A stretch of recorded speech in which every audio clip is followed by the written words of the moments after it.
All right, so a quick follow-up. I had that video a little while back saying to always ask your production music library partner first if you're going to use generative AI tools with your production music.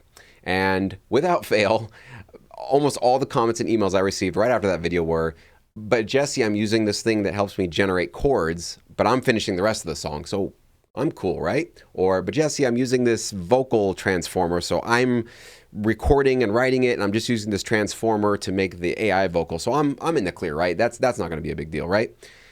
And my favorite recent one is, but Jesse, I'm using this website and they claim that I do get a copyright with the music or the chords or the lead or whatever that I'm generating and samples that I'm getting out of their website. So if their terms of service say I get a copyright, then I'm safe, right? I don't have to ask them about that, right?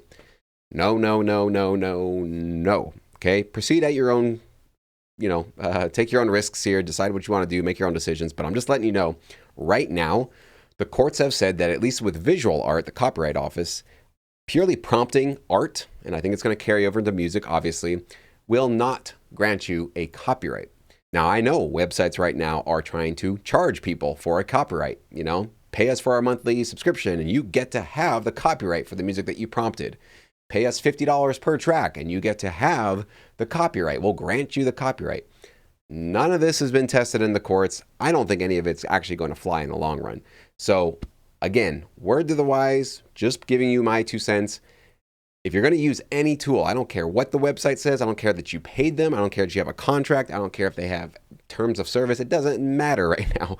You need to understand that the law of the land is going to supersede all these amazing 1,000 startups that are just popping up all over the internet right now because we're in the Wild West. Everybody's trying to get away with something or try something new. And it's not all nefarious, but again, you want to be safe. You want to keep in the clear. You want to not really mess up your relationships with the library or, ruin your chances if you're getting your foot into the door with the library for the first time.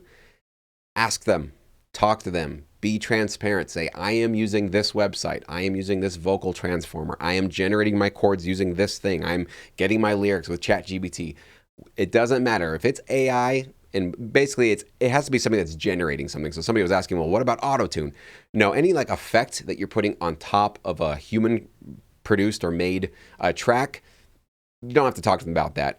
This would include also, though, if you are using pre-made melodic loops. I don't think you should use those at all. But if you are going to splice and using vocal pre-made loops, even if you're legally cleared to use them or leads or something like that, you should let them know that as well. If you're relying a lot on other people's creativity or AI-generated creativity for your music, and you don't want to burn the bridges and potentially ruin your chances in this industry, can't lose with transparency. Always let them know before you pitch music to them. The worst thing that can happen to you is you don't tell them. You think it's not a big deal. You've paid your licensing fee to the AI company, and you're like, I'm in the clear. I don't have to tell anybody. I'm fine.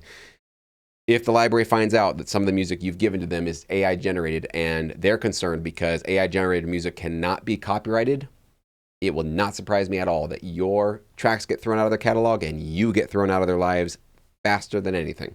Okay? It's a really risky move. Don't do it. Okay? I can only say this so many times. Do not do it. Always ask first. Don't try to get away with stuff in this business. It's a small industry. And if you're known as a problem, there are a few individuals that I know and many other libraries know are problems, okay? We know who the problems are. When they come out to us, reach out to us, we make sure that we are, oh, no thanks, don't want to deal with you. Don't become a problem. Be safe, be transparent, and always just let your library partners know what you're doing, okay?